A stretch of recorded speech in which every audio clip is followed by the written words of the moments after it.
One of the most prominent topics in the scriptures is the subject of slavery. This is not because slavery itself is important, but because liberation from slavery is most significant. All concepts in this existence are based on duality.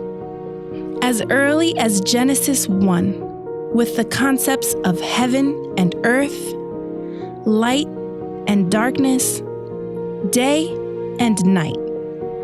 Adam himself was conditioned to understand reality based on duality when he ate from the tree of knowledge of good and evil.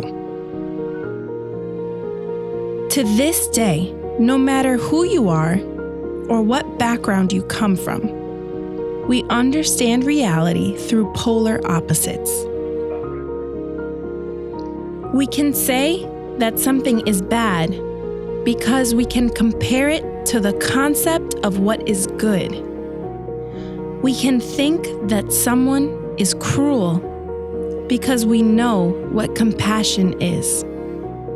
We appreciate something as beautiful because we can conceive the concept of what is horrible. In the same way, in the biblical story, we are taught about freedom based on what slavery is and what it represents. The children of Israel understood freedom through slavery.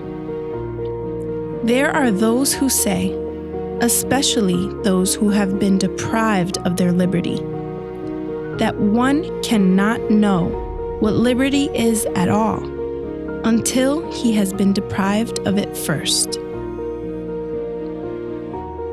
Mitzrayim was one of the sons of Ham, Genesis 10:6, and is the Hebrew word for Egypt.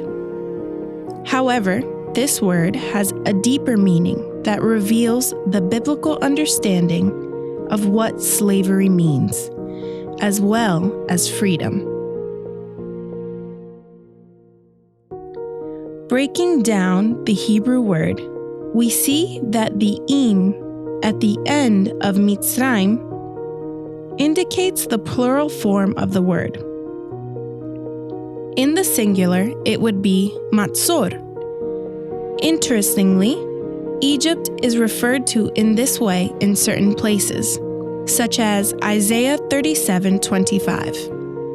I dug wells and drank water.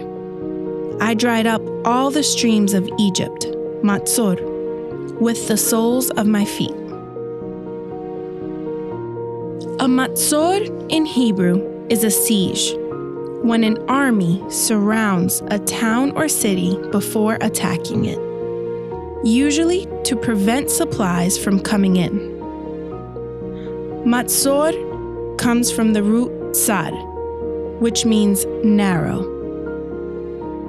The pressure that an army applies to a besieged people has to do with this.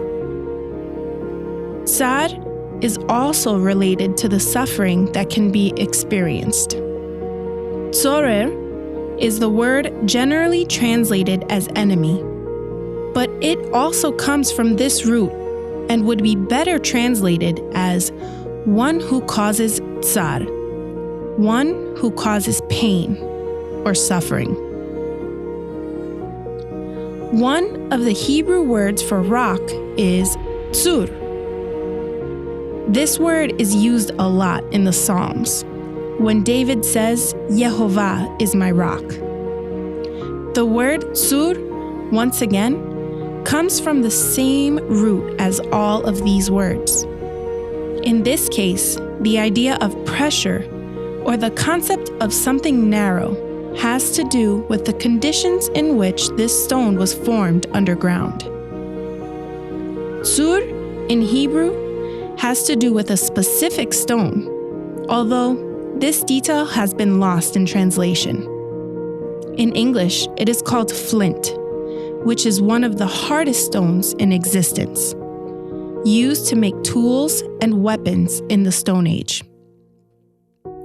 With all of this, we have enough information to meditate on the concept of where the children of Israel were when they suffered during the period of slavery in Mitzrayim, Egypt.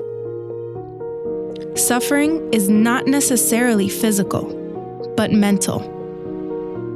In this world, the strongest chains and limitations are in our minds. Emotions like worry or anxiety make us feel as if we are in a narrow place. In appearance, we have already left Egypt and were freed from physical slavery.